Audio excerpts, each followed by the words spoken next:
तो आपको याद रखना है what are the large action model LAMs, ये न्यूज़ में आ चुके हैं। LAMs क्या हैं? ये भी आर्टिफिशियल इंटेलिजेंस में एक बहुत इंपॉर्टेंट रोल प्ले करते हैं। LAMs की यहाँ पर प्रॉपर बात की जा रही है। तो व्हाट इज LAMs, ठीक है, ये हैं क्या, इनके बारे में आपको पता होना चाहिए। ये क्या रोल प्ले करते हैं, ये किस तरीके से यूज़ में आते हैं, इनका फ्यूचरिस्टिक अप्रोच क्या है, ये हमारे आने वाले टाइम में क्या काम आएंगे। जैसे आप सबको पता है आर्टिफिशियल इंटेलिजेंस प्लस, ठीक है, ह्यूमन इंटरफेरेंस आज की डेट में एक ऐसा कॉम्बिनेशन बन गया है जो सारी दुनिया उठा रही है। जैसे आपको कोई भी चीज़ करनी है, ठीक है, आप पहले कोशिश करते हो हम रोबोटिक्स मैनर में या AI के पास जाके पूछ लें। आज जैसे हम PPTs भी बनाने जाते हैं, हमारी तो मजबूरी हमें बनानी पड़ती है क्योंकि भाई AI चलाना नहीं आता तमीज़ से अभी तक। तो अगर हमें AI आता तो हम कुछ नहीं करते, हम डालते AI के पास LAM पे एक PPT बना दे, वो आपको 12-13 PPTs के ऑप्शन बना के ऑटो दे देता, बस आप डाउनलोड करो, क्लास पढ़ा दो। तो आज की डेट में स्मार्ट वर्क होने लगा है ह्यूमन इंटरफेरेंस के बिना। इससे पहला लॉस क्या होगा, ये खराब हो जाएगा हमारा। वैसे भी हम दिमाग कम यूज़ करते हैं। आपको पता है आज की डेट में दुनिया के मैक्सिमम मल्टी बिलियनियर लोग क्या कर रहे हैं, डम्ब फोन पे वापस जा रहे हैं। एक वर्ड यूज हो रहा है आज की डेट में, याद रखना, इसको बोलते हैं DUM, ठीक है, और BED, डम्ड फोन, मतलब भोंदू फोन। कौन सा? कीपैड वाला। वापस लोग डम्ड फोन पे जा रहे हैं ताकि स्क्रीन टाइम कम हो जाए। जैसे आप बैठते हो एक लेक्चर देखने की, चलो आज हिस्ट्री देखते हो, उसके नीचे आ जाता है छम्मक छल्लो, कहो तो अभी जान दे दूं, और उसके बाद मुन्नी बदनाम हुई, फिर कौन सा वो था, शहजादा, फिर मैं बदनाम कुत्ता कमीना वाला गाना, ये सब चलने लग जाता है और लोग देखते रहते हैं। अरे मैं बदनाम नीच आदमी ले बलिए छलिए, जो गाना है वो वाले बदनाम, तो हाँ वही। तो क्या है, अब ये सब क्या है, अब ये सब डम्ड फोन में नहीं आएगा ना, डम्ड फोन में मैसेज और कॉल्स आएंगे और कुछ आएगा नहीं। तो आज की डेट में AI जब से आएगा तब से एक प्रॉब्लम क्या है, हम काम करना बंद कर देंगे। अब आपको प्रोफेशनल ह्यूमन इंटरफेरेंस वाला डॉक्टर नहीं मिलेगा, रोबोट मिलेगा। और रोबोट अच्छा क्यों होगा, वो एक्सरे सीधे करेगा, नस ढूंढेगा, सबसे मजबूत ये छेद देगा, नर्स छेदेगी, 3 बार छेद करेगी, 2 नस पंचर करेगी, चौथी बार में आपका विग लगेगा।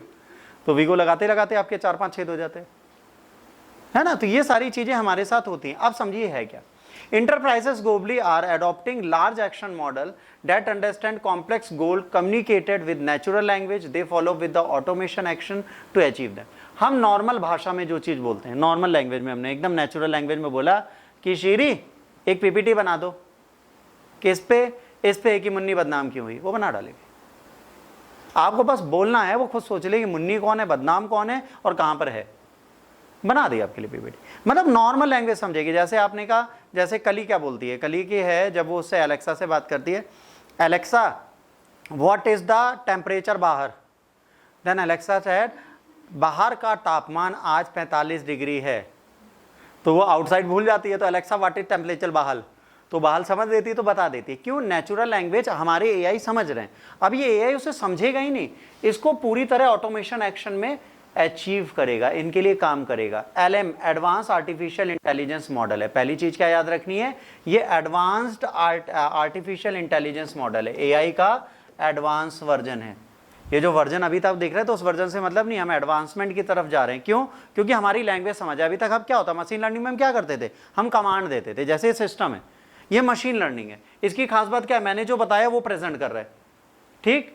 अब इसमें क्या होता, अगर इस लैपटॉप को, इसको कैमरे को और इसको स्मार्ट से हम AI से लर्न कर दें, ठीक है, तो जैसे मैं कहीं पे भी प्रोनाउंसिएशन भी गलत करूंगा तो वो ऑटो रिमूव कर देगा उसको और एक राइट प्रोनाउंसिएशन ले आएगा। मैं कहीं PPT में गलत पढ़ाऊंगा तो वो कहेगा मैं बता रही हूँ। क्यों? क्योंकि PPT एडवांस है, वो आपको बताएगी। यहाँ पे क्या मशीन लर्निंग है, मैंने जो फीड किया वही एग्जैक्टली कैमरा रिकॉर्ड कर रहा है, वही एग्जैक्टली ये कर रहा है, तो ये मशीन लर्निंग है। इसे एडवांस कर दीजिए AI के साथ, तो आपको कमांड देने का काम करेंगे। जैसे आजकल आए AI इनेबल्ड कैमरा, वो क्या करता है, वो कुछ नहीं करता, वो ऑटो फोकस करता है आपको, ठीक है। बेस्ट सुटेबल लाइट्स आपके लिए ढूंढता है, खुद ही कॉन्ट्रास्ट और खुद ही हर चीज डाउन करता है, ठीक। और उनको करने के बाद वो आपको एक बेहतर रिजल्ट देता है। एक हमारे हाथ में कैमरा होता है, हमारा फोन, हम फोटो खींचते हैं, व्यक्ति कितना सुंदर हो, हम उसको सुंदर बना नहीं पाते। और एक ऐसा फोटोग्राफर होता है, व्यक्ति कितना कबाड़ी वाला हो, उसको दुनिया का सबसे सुंदर व्यक्ति बना देता है। मेरी कई फोटोज आपको विचलित करेंगी कि हाय इतना सुंदर व्यक्ति कैसे, एक्चुअली हम कबाड़ी वाले जैसे। बट कभी कभार कुछ फोटोज हमारी अच्छी आ जाती हैं लोगों के कैमरे में। कहने को हम एप्पल चलाते हैं, एप्पल में हम अगर कुत्ते की भी फोटो खींच ले वो भी बेहोश हो जाता है, क्या खींचो महाराज, नहीं आता चलाना, क्योंकि machine learning is a typical task. But artificial intelligence में आपको सीखना कुछ नहीं है, AI perform everything by its own. अब यहां पर क्या हो रहा है, LMS are design to understand and execute complex task based on what user want. अब ये क्या करेगा, कॉम्प्लेक्स टास्क को भी करेगा, किसके अकॉर्डिंग, जो यूजर कहेगा उसके according. If user is commanding anything वो उसे कर देगा। Unlike large language module, LM combines language understanding with logic and reasoning to execute various tasks। अब क्या करेगा, लॉजिकल रीजनिंग माइंडसेट लगाएगा। और पता है ये logical and reasoning mindset is about critical thinking, और ये क्रिटिकल थिंकिंग पहले ह्यूमन ही कर पाते थे, ये एआई में आ गया है। ये जो एआई है ना बेटा, ये फ्यूचर में खतरनाक क्यों होगा आपको समझो। अभी एक न्यूज आई थी जिसमें पता चला अगर 2 एलेक्सा अगल बगल कमरों में, अगल बगल घरों में है और उसमें नेट नहीं है, वो अपनी इंफ्रा और रेडियो फ्रीक्वेंसी से एक दूसरे से बात करते हैं।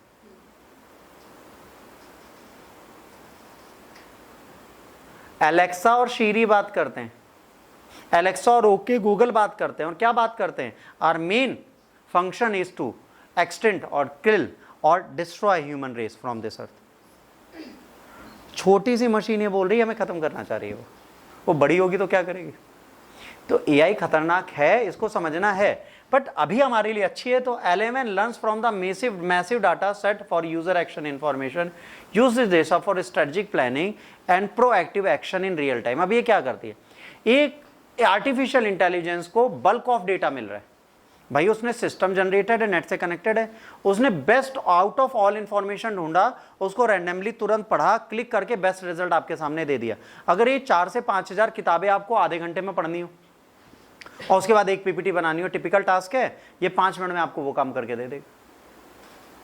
एक अच्छी चीज हुई। इसके बाद these models utilize advanced machine learning techniques including deep learning and reinforcement learning, which enables learn from vast database and improve their decision making capabilities over the time। अभी क्या कर रहा है, समय के साथ साथ इनकी डिसीजन मेकिंग की कैपेबिलिटीज को बढ़ा रहा है।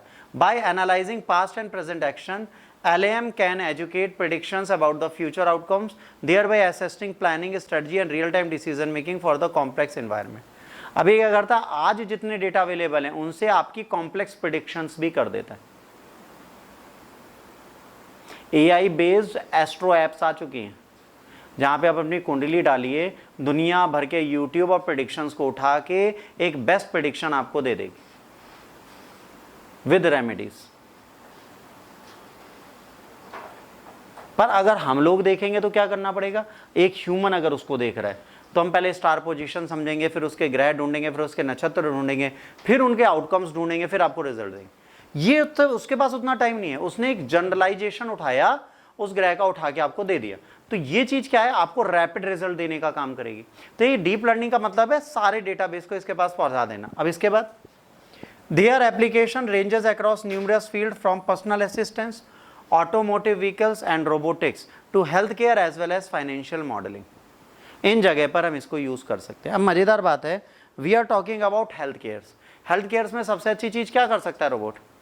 लेट सपोज किसी का ओपन हार्ट सर्जरी होनी है, ओपन हार्ट सर्जरी फिर भी इजी है। लेट सपोज किसी का ये हेड ट्रांसप्लांट हो रहा है, यहाँ से ये गर्दन कट के किसी दूसरी बॉडी पे लगनी, मतलब इंसान ब्रेन डेड है पर जो दूसरा बंदा उसको ब्रेन हेमरेज है, वो ब्रेन नहीं चल रहा, तो उस डेड पर्सन की गर्दन यहाँ से काटेगा और उसकी गर्दन यहाँ से काटेगा, इसको ट्रांसप्लांट कर देगा उसकी बॉडी में। और इसमें इतनी एक्यूरेसी चाहिए कि एक एक न्यूरॉन्स, एक एक वेन्स और एक एक स्किन मैच होनी चाहिए। अब ये ह्यूमन तो जल्दी नहीं कर सकता फ्लॉलेसली। ये ऑपरेशन चलता है 16 से 17 घंटे। 16 से 17 घंटे जो डॉक्टर की टीम होती है वो बदलती रहती है, बीच बीच में थक जाते हैं, वॉशरूम जाना है, किसी को चक्कर आ गया, किसी को सिगरेट पीनी है, तो हर बंदा भागता रहता है बीच बीच में। बट रोबोट ये नहीं करेगा, रोबोट वो 17 से 18 घंटे के कॉम्प्लेक्स ऑपरेशन एक बार में निपटा देगा। तो हेल्थ केयर सही हो गई, और सबसे बड़े तो एक्यूरेट ट्रांसप्लांटेशन होगा। हेड को ट्रांसप्लांट किया गया है दुनिया में, सक्सेसफुली किया गया, but it's that operation took more than 17 hours.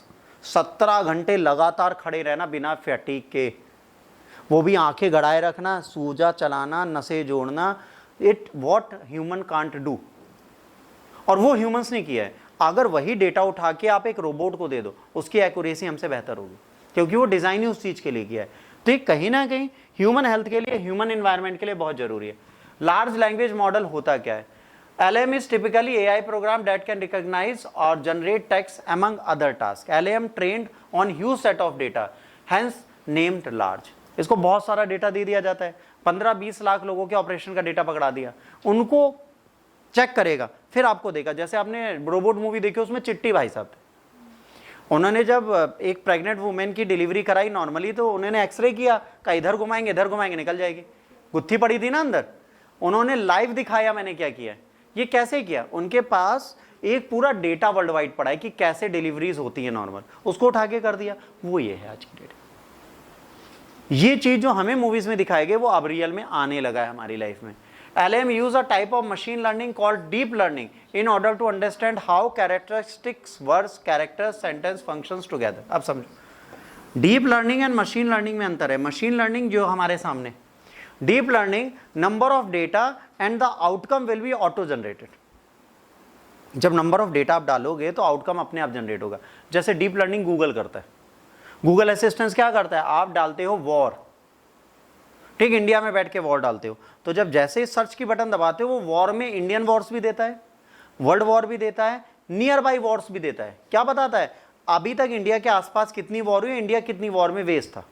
अगर इंडिया से ढूंढा, पाकिस्तान से ढूंढो, अलग रिजल्ट देगा। ये क्या, ये डीप लर्निंग का एक प्रोसेस है, ठीक है। They have ability to infer from context, generate to coherent and contextually relevant responses, translate to language and other than English, summarize text, answer questions, journal conservation and FAQs, even assist creative writing और code generation tasks। आज की date में कई ऐसे AI हैं जो coding भी कर रहे हैं, हर एक रीजनल लैंग्वेज में बात कर रहे हैं।